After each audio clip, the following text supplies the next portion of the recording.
Have you ever looked at a pile of dry leaves in your yard or under a tree in the park and thought, ugh, just another mess to sweep up? I've met so many people who think the same. Some even collect the leaves and burn them because they assume they're useless. But one day, as I stood in front of a pile of dry leaves after the first cool wind of the season, I realized something surprising. The things we often consider waste can actually become a kind of magical soil that feeds an entire garden. The funny thing is, in our everyday lives, we're constantly bothered by organic waste. Vegetable peels, wilted greens, coffee grounds in the kitchen, fallen leaves all over the yard.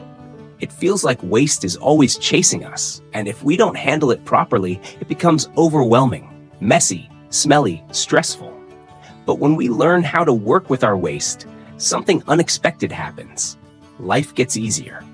We feel more in control, and there's real joy in creating clean, natural fertilizer to feed our plants. And here's the most surprising part.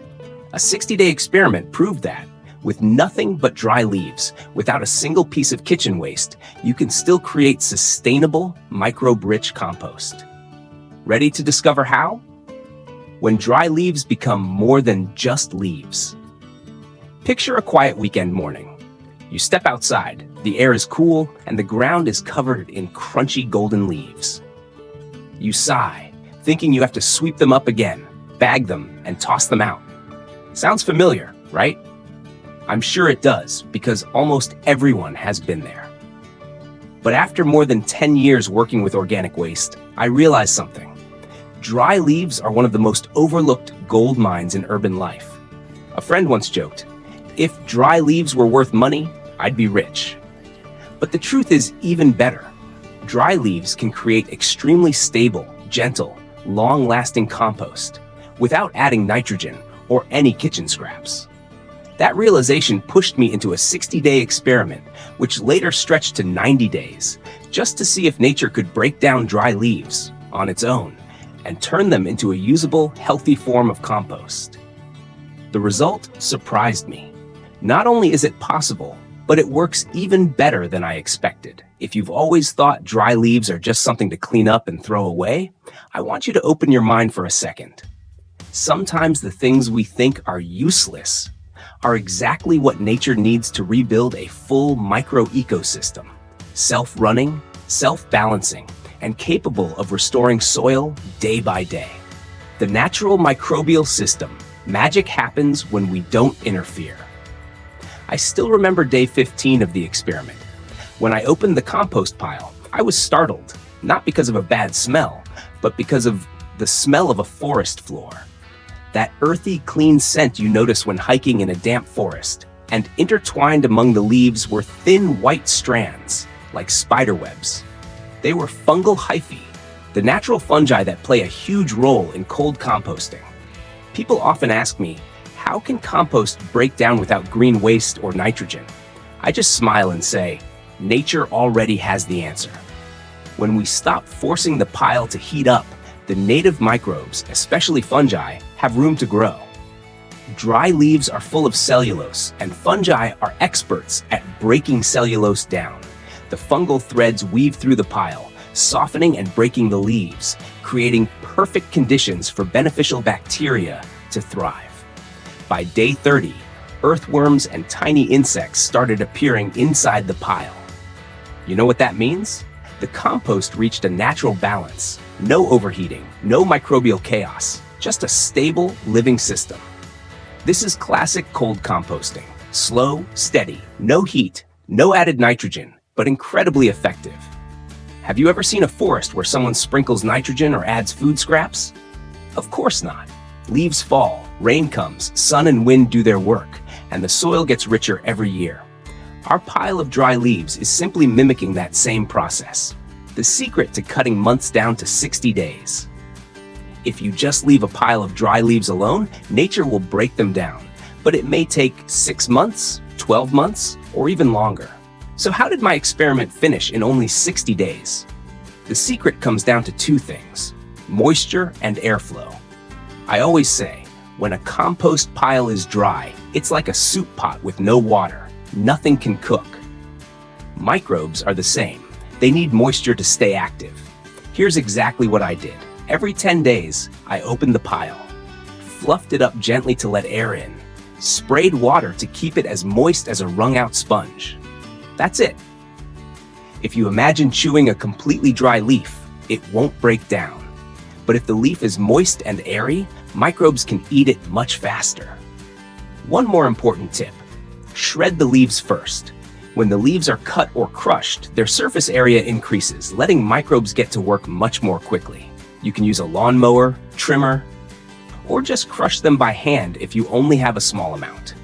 Because of these simple steps, my cold compost pile finished in just 60 days with almost zero smell. Food scrap compost can stink if done wrong.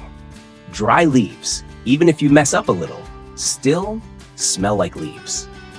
If you've ever opened a compost bin and held your breath, this leaf-only method will shock you because it's incredibly clean and easy. From 60 to 90 days, when leaves turn into a coffee ground texture, after 60 days, most of the leaves had already turned dark brown, soft, and crumbly. I used some of it as mulch. It was perfect for retaining moisture and suppressing weeds. But I wanted to push further, so I continued to 90 days. When I touched the compost on day 90, I was amazed. It was as fine as coffee grounds. You would never guess it came from brittle, crunchy leaves. It felt just like real forest soil, full of native microbes and perfect for seed starting, improving poor soil, mulching, increasing soil structure and airflow. A seasoned farmer once told me, "Healthy soil makes smart plants. Poor soil makes everything struggle." And he was right. Leaf-based compost is rich in native microbes, something chemical fertilizers can never offer. It creates living soil, soil that heals and regenerates itself, much like natural forest layers. If you grow vegetables, flowers, or fruit trees, this is a type of compost you should try at least once. You don't need a yard. Perfect for city living. Many of my viewers who live in apartments tell me, "Ann, I don't have a yard. I can't compost." But this dry leaf method opens up a whole new possibility. You only need a small bin or a breathable bag. That's it. No backyard, no big setup, no fancy tools, just a tiny corner of your balcony or even near a window. Dry leaves are gentle, have no smell, no flies, no mess. You just need moderate moisture, occasional mixing for airflow. I once taught a woman who lived on the 17th floor of a high-rise. She had just one plant on her balcony. After 2 months of composting dry leaves, she messaged me, "For the first time ever, I understand what good-smelling soil actually means." And that made me happier than the experiment itself. Because the moment someone successfully handles their own organic waste, even just one small bag of leaves, they reconnect with nature in a very real way. Experts note, the problem isn't the leaves, it's how we see waste. There's something I always tell my students: waste only becomes waste when you take it out of the natural cycle. We live in an era where AI can analyze soil, predict crop performance, optimize gardening.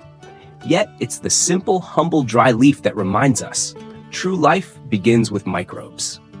When you compost leaves, you're inviting back fungi, native bacteria, earthworms, beneficial insects, living, breathing soil. It's a perfect loop of regeneration, something no technology can truly replicate. But AI can help us understand it better.